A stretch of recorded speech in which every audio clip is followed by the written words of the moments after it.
Hi everyone, I am Chhavi. Welcome back to my channel. इस video में मैं आपको जो है दो कॉन्सेप्ट्स, एक टॉपिक्स हैं, उन दोनों के बीच में मैं आपको डिफरेंस बताऊंगी। बहुत ही इंपॉर्टेंट है, बहुत ही इंटरेस्टिंग टॉपिक्स हैं, मिलते जुलते टॉपिक्स हैं, बट स्टिल उनके बीच में एक स्लाइट डिफरेंस है, वो जो आई थॉट, मुझे ऐसा लगा कि आप सभी को जो है पता होना चाहिए।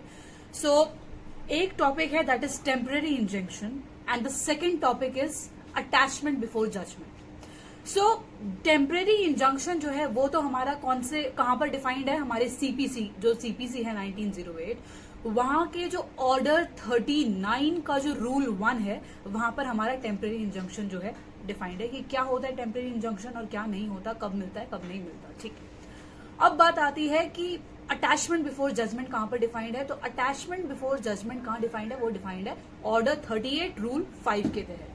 सो ये तो आपको पता चल गया कि देखो टेम्परेरी इंजंक्शन यहां पर है और सीपीसी में यहां पर फॉल करता है, और अटैचमेंट बिफोर जजमेंट जो है वो यहां पर फॉल करता है। लेकिन अब इन दोनों के बीच में क्या डिफरेंस है? देखो, जब भी हम कोर्ट में जाते हैं, देखो डिस्प्यूट्स जो है वो तो सभी के ही होते हैं, तो जब भी हम कोर्ट में जाते हैं तो कोर्ट में वहां पर जो है काफी सारी चीजें हमारे सामने आ जाती है।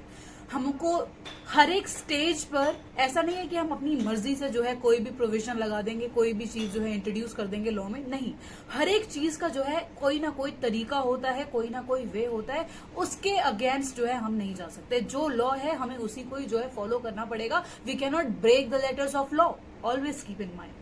सो दैट्स वाई आज कौन सी स्टेज पर जो है आप टेम्पररी इंजंक्शन जो है लगा सकते हो, कौन सी स्टेज पर आप अटैचमेंट ऑफ जजमेंट लगा सकते हो। देखो, जब हम टेम्पररी इंजंक्शन की बात करते हैं, देखो दोनों ही, मैं बता रही हूँ ना कि दोनों ही जो है मिलते जुलते कॉन्सेप्ट्स हैं। दोनों ही कॉन्सेप्ट जो है वो प्रिजर्वेशन ऑफ प्रॉपर्टी की बात करते हैं, कि वो प्रॉपर्टी को बचाते हैं, जो कि आप कौन सी प्रॉपर्टी, अब बात आती है कौन सी प्रॉपर्टी। अब ऐसे थोड़ी कि आपकी प्रॉपर्टी इन डिस्प्यूट कुछ और है और आप जो है किसी और प्रॉपर्टी के अगेंस्ट जो है ये प्रोविजन टेम्पररी इंजंक्शन लगा रहे हो। नो, दोनों ही प्रोविजन जो है वो आपकी जो डिस्प्यूटेड प्रॉपर्टी है, disputed, always keep in mind the property which is in dispute, उन दोनों की उसी प्रॉपर्टी को प्रिवेंट करने के लिए जो है ये दोनों जो टॉपिक्स हैं वो जो है यूज में आते हैं। सो एक बात तो क्लियर है कि चलो ठीक है, हमने दोनों टॉपिक के बारे में जाना कि एक होता है टेम्पररी इंजंक्शन, एक होता है अटैचमेंट बिफोर जजमेंट। दोनों के दोनों ही जो है प्रिजर्वेशन ऑफ प्रॉपर्टी से रिलेटेड है। लेकिन दोनों में अब डिफरेंस क्या है?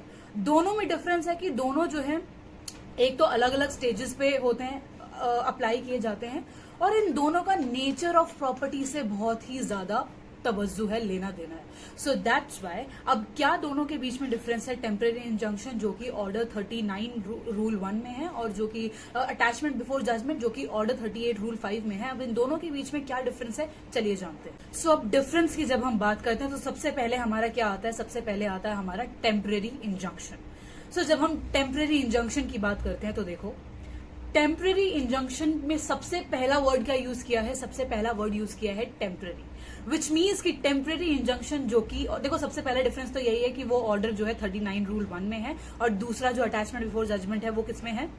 Order 38 rule 5।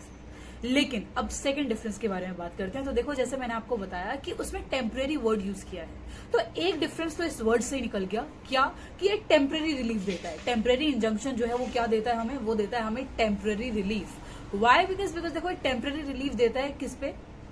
स्टार्टिंग स्टेज पे, कि कोर्ट जो है ऑर्डर पास कर सकती है, मतलब कि अगर वो कोर्ट ने अगर उस इंजंक्ट नहीं करा, अगर उसको प्रिवेंट नहीं करा, तो प्रॉपर्टी को जो है क्या होगा? नुकसान पहुंचा जाएगा, और जो है पिटिशनर को जो है उससे क्या हो जाएगा? लॉस होगा भारी मात्रा में।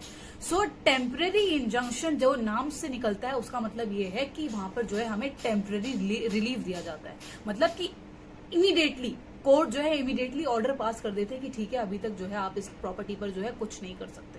अगर ये ऑर्डर अगर पास नहीं करेंगे, अगर ऐसे इंजंक्शन को ऑर्डर हम नहीं पास करवाएंगे, तो हो सकता है कि पिटिशनर को जो है लॉसेज हो जाए। वाई? बिकॉज पॉसिबिलिटी है कि जो रिस्पोंडेंट है वो क्या प्रॉपर्टी के साथ कुछ भी जो है छेड़छाड़ कर दे।